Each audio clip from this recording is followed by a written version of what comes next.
सफेद आंकड़े की जड़, सफेद आंकड़ा, कौवा बोलते हैं, आंकड़ा बोलते हैं, उसकी जड़ छोटी सी लाल धागे में कमर में बांध लीजिए, रजस्वला धर्म के साथ में दीजिए। श्री तुमरुका जी का नाम लेकर, जिन्होंने शिव महापुराण की कथा बाकी है, उन तुमरुका जी का नाम लेना।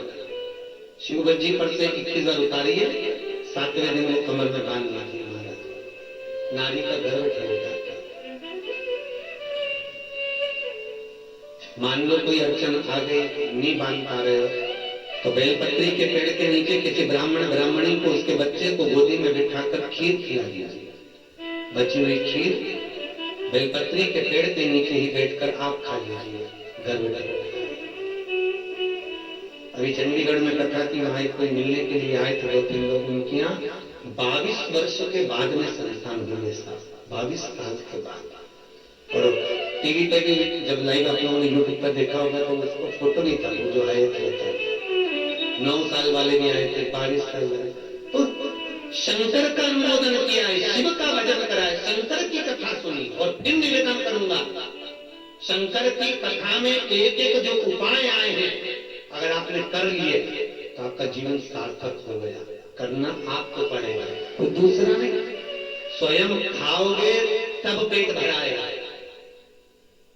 थाली रखकर बैठने से पेट नहीं भरेगा।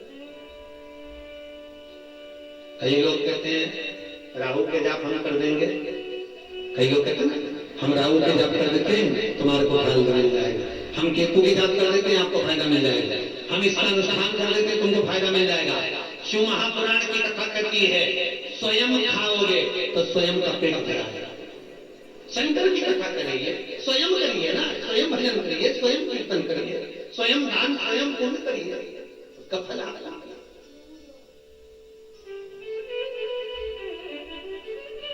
हम शनि के जाप कर देते हैं आपके, हम राहु के जाप कर देते हैं, हम केतु के जाप कर देते हैं और आपको फायदा मिल जाएगा। वो महापुराण कहती है ये फालतू है।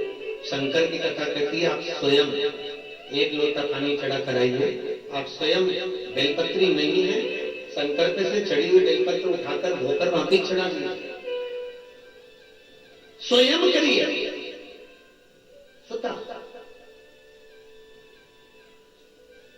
तुम खाओगे तो तुम्हारा पेट भराएगा और पड़ोसी खाएगा तो अरे बोले उनके पड़ोसी। तुम करो, स्वयं करो।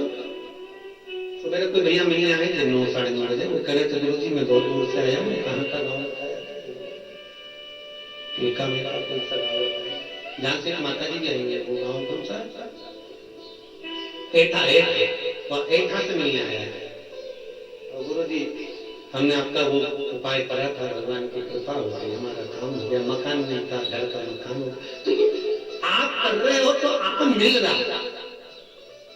हम तो कथा बात कर यहाँ से चले जाएंगे, बता कर करना आपको पड़ेगा, भजन आपको करना है, स्मरण आपको करना है, पुण्य आपको।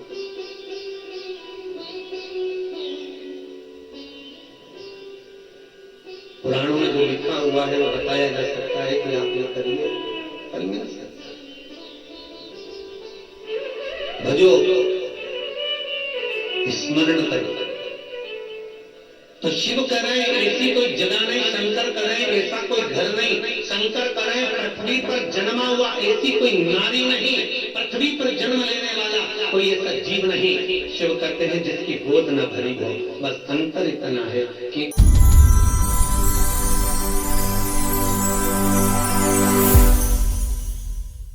तो शंभु कहते हैं, क्या कहते हैं, शंभो।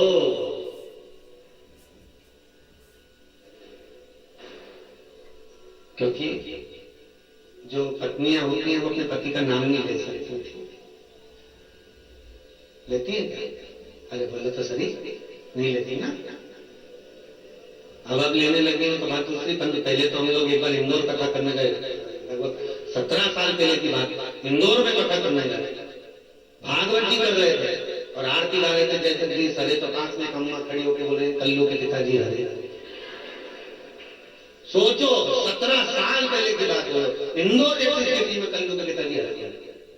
जब आखिरी में प्रसाद लेने आए तो हमने बेलपत्र जब तुलसी दी तो हमने कहा अम्मा हम बोल रहे जय जगदीश हरे, तू बोल रही कल्लू के पिताजी हरे, ऐसा क्यों बोल रहे कि उनका नाम है। हमने कहा जगदीश के हाँ इसलिए। बहुत एक बार नगर पालिका वाले सर्वे करने आए, आते हैं ना नगर निगम वाले सर्वे करने के लिए पहुंचे, एक दरवाजे पर पहुंचे, आवाज लग गई, उसकी पत्नी निकल के बाहर आई। कितने बच्चे?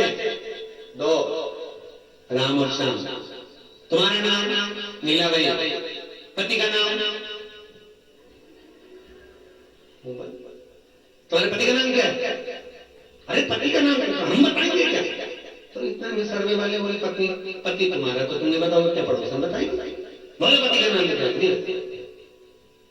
अरे पति का नाम तो बताना पड़ेगा, हमें लिखना है इसे, फिर हम चले जाएंगे, डबल से नहीं आएंगे। तो पत्नी बोली मैं तुमको कुछ दूंगा, आप पहचान जाओगे, मैं जैसा बोलूंगा जान जाओगे। हाँ बोल क्या बोल। तो कि 3 गंजी और 3 गंजी कितनी हो गई बोल। तो कि 6 गंजी। तो बस मेरे पति का नाम है अच्छा गंजी। कि 3 गंजी 6 गंजी। पति का नाम वो मुंह से नहीं, पति का नाम कितनी मर्यादा थी पहले की माताओं ने, देखो आप नाम नहीं देती थी। और एक आज का जमाना